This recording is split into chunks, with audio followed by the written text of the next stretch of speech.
Guys concept सीखते हैं down stream और अप स्ट्रीम होता क्या है। ये एक रिवर या स्ट्रीम है जिसमें वाटर के फ्लो की डायरेक्शन इस साइड पे है। तो वो रिवर और स्ट्रीम में जो फ्लो की डायरेक्शन होती है डिपेंड करती है ग्रेविटी पे। जो रिवर और स्ट्रीम में जो फ्लो होता है, वाटर का फ्लो होता है, ये ग्रेविटी फ्लो होता है। और ग्रेविटी फ्लो में हमेशा नीचे को पानी जाता है। एग्जाम्पल से समझिए, आपके घरों में जब भी कभी फ्लोर बना हो या फ्लोर टाइल्स, स्टोन, मार्बल्स लगे हो, तो उसमें क्या करता है मैसनर, उसमें एक ढाल देता है ताकि घर का पानी सब ग्रेविटी फ्लो होके बाहर को चले जाए। उसी ढाल को ग्रेविटी फ्लो कहते हैं, जिसको स्लोप बोलते हैं। स्लोप अच्छे से दो, ग्रेडियंट भी बोलते हैं। तो इसीलिए जो फ्लो होता है रिवर और स्ट्रीम में वो ग्रेविटी फ्लो होता है। और ग्रेविटी फ्लो में इसकी फ्लो की डायरेक्शन ये है। एक सेक्शन काटता हूँ, ये सेक्शन 1, और दूसरा सेक्शन ये काटता हूँ मैं। जब स्ट्रीम या रिवर को दो सेक्शन में काटता हूँ, सेक्शन 1 और सेक्शन 2, तो सेक्शन 1 के जितने भी पॉइंट हैं वो सेक्शन 2 से डाउन होंगे, तभी तो वाटर यहाँ से यहाँ पहुँचेगा।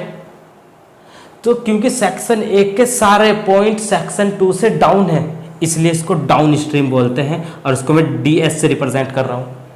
और सेक्शन 2 के सारे पॉइंट सेक्शन 1 से अप है, तो इसलिए इसको अप स्ट्रीम बोलते हैं। ये तो थी डाउन स्ट्रीम और अप स्ट्रीम का कॉन्सेप्ट। तो इसको और डिटेल में एक्सप्लेन करते हैं। ये जितना भी ब्लैक कलर का है, ये वाटर की डायरेक्शन को रिप्रेजेंट कर रहा है। इसमें ये बोट है, बोट की डायरेक्शन भी इसी साइड पे है। ये वाटर की डायरेक्शन है, और इसमें जो बोट है ये अपोजिट डायरेक्शन में है। अगर डाउन स्ट्रीम और अप स्ट्रीम का कॉन्सेप्ट समझ में नहीं आ रहा, बोट की कैलकुलेशन वाटर की डायरेक्शन की और करते हैं, उसको डाउन स्ट्रीम कहते हैं। तो वाटर की डायरेक्शन ये है और बोट की डायरेक्शन भी यही है, तो इसको डाउन स्ट्रीम कहते हैं। वाटर की डायरेक्शन ये है और बोट की डायरेक्शन अपोजिट है, तो इसको अप स्ट्रीम कहते हैं। अब समझते हैं इसकी कैलकुलेशन करते क्या है। वाटर के फ्लो की direction x kilometre per hour है और बोट की स्पीड है y किलोमीटर पर आवर। कोई एक x नाम का पर्सन बैठा, x, तुम्हारे वाले x की बात नहीं कर रहा हूँ मैं, x इसका नाम है। स्पीड निकालते हैं, जो भी स्पीड निकलेगी इसके हिसाब से निकलेगी। जब ये x बाहर से बैठकर देखता है कि जब बोट वाटर की फ्लो की डायरेक्शन में जाती है तो उसकी स्पीड ज़्यादा दिखती है। तो क्यों दिखती है? स्पीड कितनी होगी यहाँ पे?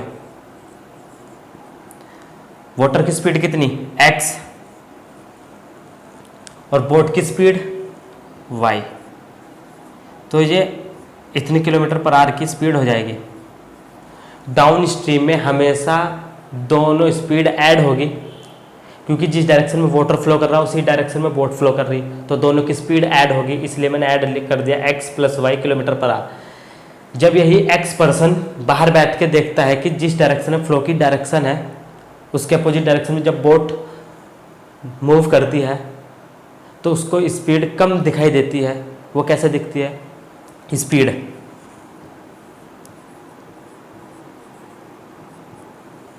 क्या होगा? x - y या y - x, कौन सा होगा? ये वाला करेक्ट है, ये वाला करेक्ट है। इसको समझने के लिए एक कॉन्सेप्ट और सीखो। जब बोट वाटर की फ्लो की अपोजिट डायरेक्शन में जाती है, यानी कि अप स्ट्रीम में जाती है, तो अगर बोट अप स्ट्रीम में पहुंच रही, इसका मतलब ये है कि बोट की स्पीड ज़्यादा है, और जिसकी स्पीड ज़्यादा होती है उसी में से दूसरी स्पीड कम करेंगे। तो बोट की speed y kilometre per hour है और फ्लो की डायरेक्शन की speed x kilometre per hour है, इसलिए ये ऑप्शन करेक्ट है।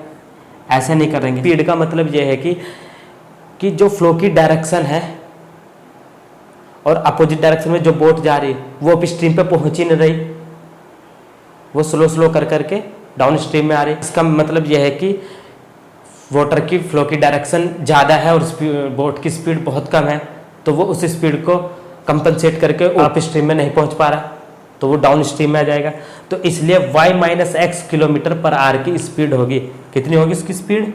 ये y - x kilometre per are की स्पीड होगी। और y क्या हो सकता है यहाँ, कुछ भी, हमारे क्वेश्चन के अकॉर्डिंग ये y की वैल्यू आज 18 किलोमीटर पर आर है। तो क्वेश्चन पे आते हैं, अब स्टार्ट करते हैं। क्वेश्चन समझो। क्वेश्चन कह रहा है कि 18 किलोमीटर पर आर की एक बोट है जो 24 किलोमीटर डिस्टेंस कवर करती है। जब ये बोट अप स्ट्रीम से डाउन स्ट्रीम की ओर आती है और डाउन स्ट्रीम से अप स्ट्रीम की ओर जाती है तो 1 घंटे का डिफरेंस रहता है।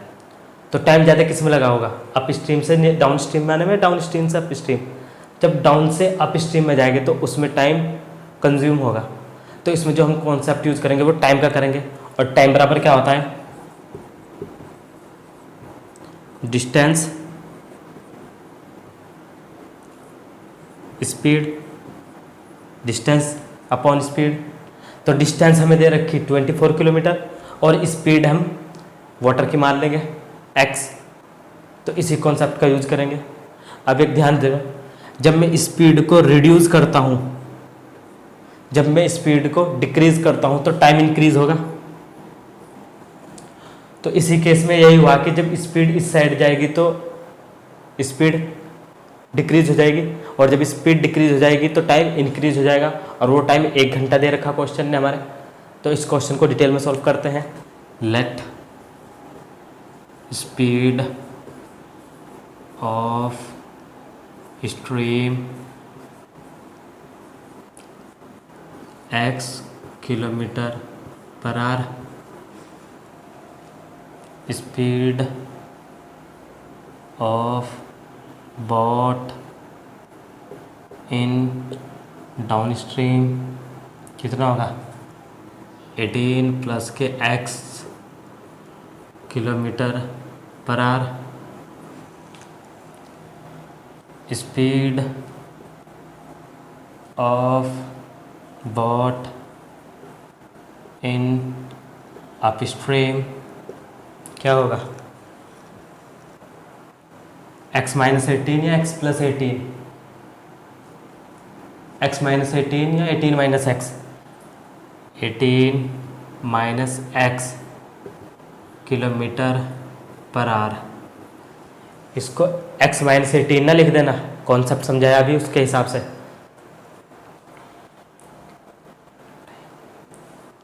एटीन माइनस एक्स हो गया। अब केस फर्स्ट में निकालो।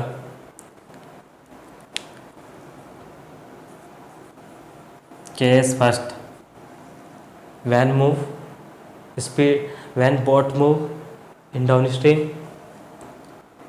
When boat move in down stream, downstream में जाएगा तो टाइम क्या हो जाएगा, t equal to distance per unit speed, distance कितनी 24 किलोमीटर, स्पीड कितनी डाउन स्ट्रीम में 18 प्लस एक्स, 18 प्लस एक्स, ये क्या होगी इक्वेशन फर्स्ट। केस टू,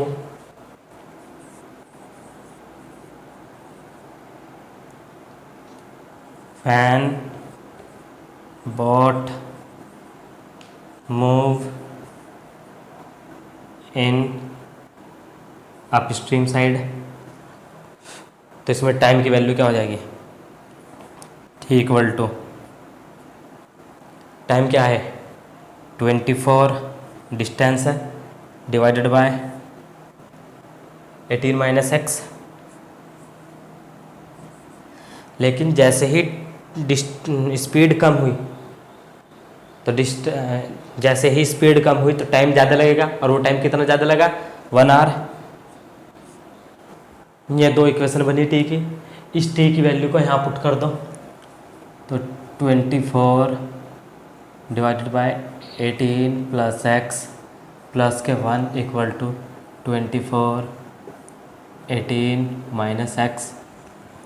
अब 24 18 प्लस एक्स वाली टर्म्स को इधर ले आओ, तो लिखो 24 18 minus x minus 24 18 plus x equal to 1।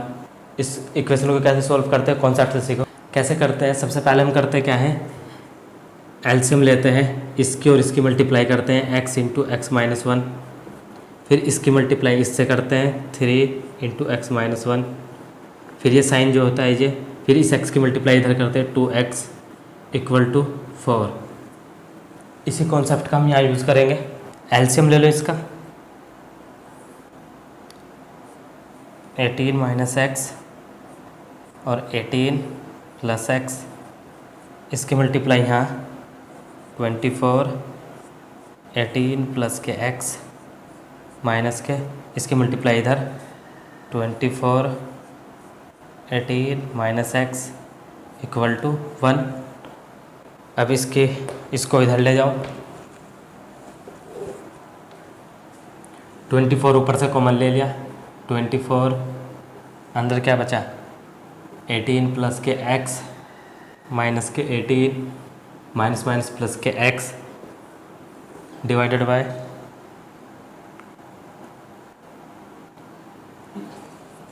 ये क्या बन गया a minus b a plus b, तो a square minus b square बन गया 18 का स्क्वायर माइनस का एक्स स्क्वायर इक्वल टू 1।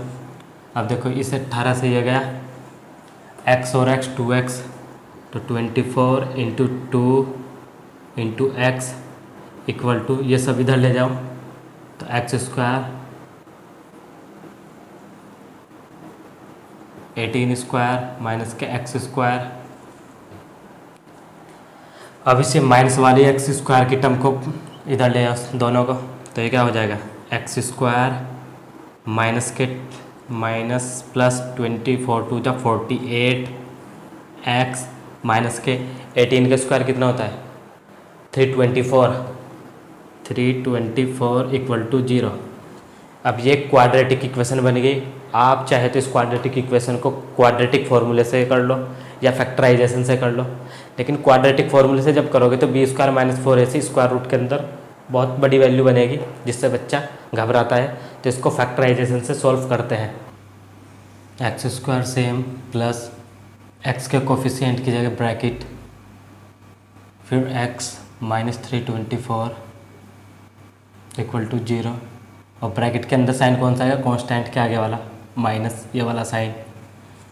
अब ये माइनस साइन बता रहा है कि x का कोफिशिएंट बनाना 48 324 के फैक्टर करके, तो 324 के फैक्टर ये होगा 48 बनाओ, 3 3 जा 9, 3 जा 27, 27 2 जा 54 माइनस 2 3 जा 6 एक्स स्क्वायर प्लस के 54x माइनस के 6x माइनस के 324 इक्वल टू 0।